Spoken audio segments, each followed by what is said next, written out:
ఇలాంటి కార్యక్రమాన్ని నిర్వహించడం అనేది సుమారు 10-15 పెళ్లిలతో సమానం.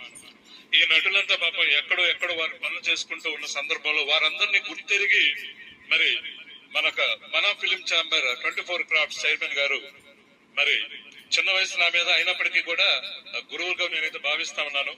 వారి యొక్క కృషి ఫలితంగా ఈ రోజు ఈ యొక్క ఈవెంట్ జరుగుతా ఉంది.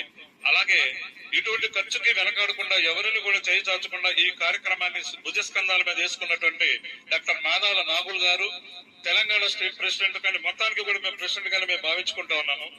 మరి మన ఎన్టీఆర్ జయంతి సందర్భంగా విజయవాడలో అంగరంగ వైభవంగా మేమైతే ఎన్టీఆర్ జయంతికి సారాన్ని పిలిస్తే అనివార్య కారణాల వల్ల రాలేదు. మరి ఆ రోజు జరగాల్సినటువంటి సత్కారం మనసులో అలాగే ఉండిపోయి మరి వారికి సన్మానించడం కోసం మా బాబు ప్లస్ మా పాప ఇద్దరు కూడా వచ్చినారండి. సార్ చేతుల మీదుగా వారికి ఒక సన్మానం చేసేస్తే ముందుకైతే మాకు చాలా సంతోషంగా ఉంటుంది. అందరికి చేద్దాం.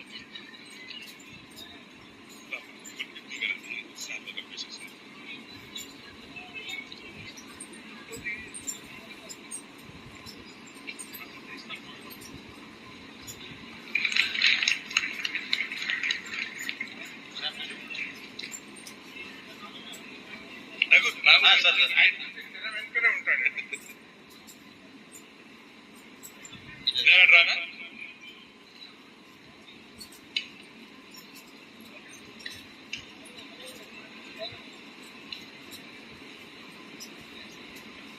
మరి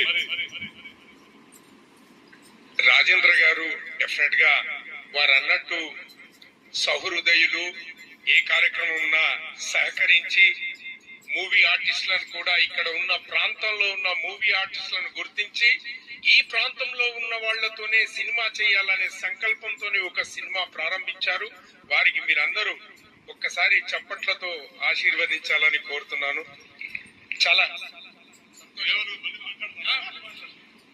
మరి సినిమాలోకి నటించాలి అనేది ప్రతి ఒక్కరి కళ అండి. ఎన్నో వ్యయ ప్రయాసాలు ఎన్నో ఇబ్బందులు పడిన తర్వాత తమ్ముడు వాళ్ళు ఎంత కష్టపడ్డారో ఎటువంటి బ్యాక్గ్రౌండ్ లేకుండా కష్టపడి ఉన్నారు. అందరూ అలాగా కష్టపడాలంటే కష్టం అవుతుంది. ఆ కష్టాన్ని గుర్తించి వీళ్ళైతే కనుక మరి పిలిచి మరి వాళ్ళకి అవకాశాలు ఇస్తున్నారు. ఒకటి కాదండి, దాదాపు సుమారు 15-18 సినిమాలు చేశారు. మరి నరమేధం అనే సినిమాలోకి వచ్చేసరికి మమ్మల్ని మా అందరిని కూడా ఎవరైతే ఆశతో ఆకాంక్షతో ఉన్న వాళ్ళందరూ కూడా అవకాశం ఇచ్చారో ఆ అభిమానాన్ని మీ అందరితో పంచుకోవాలనే ఉద్దేశం మీద కార్యక్రమంలో చిన్న అంతరాయం. అలాగే మరొకరు ప్రొడ్యూసర్ మాదాల నాగూర్ గారు, వారిని కూడా మధ్యలోకి రావాల్సిందిగా కోరుచున్నాం. Right sir.